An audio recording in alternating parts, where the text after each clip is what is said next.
د جلال آباد ښار رکشه چلوونکو ته خبرداري ننګرهار کې د رکشو اتحادیې د مسافر وړونکو وسایطو او چلوونکو اتحادیې سره په همغږۍ په ګډه د رکشه چلوونکو د ثبت او راجستر لړۍ پیل کړي. دوی وايي هر یو رکشه چلوونکي ته یو فرم ورکوي چې د نوموړي شخص د اوسېدو ځای، د رکشې ماډل، نمبر او ځینې نور مشخصات پکې لیکل شوي وي ترڅو یې ډک او په وکیل ګذر له امضا وروسته بیرته دوی ته وسپاري. دوی وايي دغه فرم له ډکولو وروسته دوی هر یو چلوونکي ته هویت پاڼه ورکوي. دوی وايي دغه د اتحادیې هویت پاڼې ورکړې دولتي ادارو سره په همغږۍ پیل کړي او موخه یې د جنایي جرمونو د کچې کموالی او چلوونکو ته بیلابیل خدمتونه وړاندې کول دي. رکشه چلوونکو ته دا وخت ورکړی چې د 1402 کال د 5 میاشتې اخره پورې باید خپل ځانونه راجستر کړي. فورمو کې موږ داسې رسولي دي چې کوم د دوی اسم، ولادت، د نیکه نوم او اصلي استوګنځی دې پسې د دوی د بودوباش کوم ځای کومه ناحیه کې چې اوسېږي بودوباش لري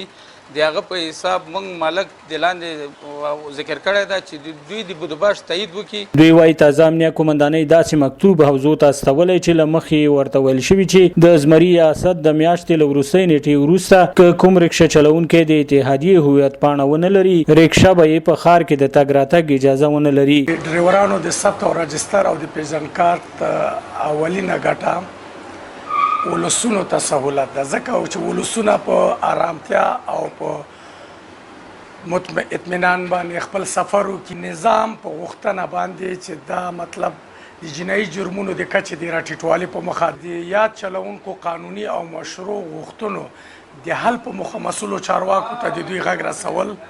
د ننګرهار امنیه قومندانۍ مسؤلین هم د دوی له لوري د یاد شوي مکتوب د خپرېدو خبره کوي او زیاتوي که رکشه چلوونکي دغه اتحادیې هویت پاڼه وانخلي پر وړاندې به یې د ټاکل شوې مودې وروسته امنیتي ارګانونه جدي اقدامات وکړي. د امنیه قومندانۍ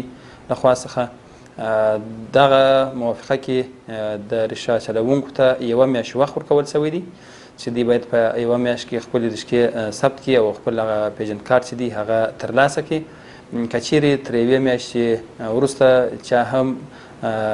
دغه پیژن کارت نه و ترلاسه کړی نو هغه بیا نیول کیږي او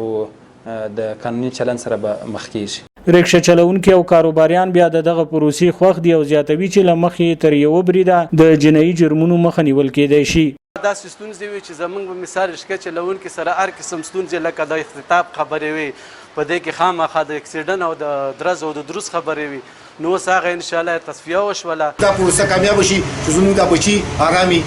مونږ پکې خوشحالي او مونږ په خپل غوځاني خود مونږ خوشحالي وي ځکه چې دا مونږ مخکې د دې رکشې دغه کول چې د شپې مونږ چې ګرځېدای نه شو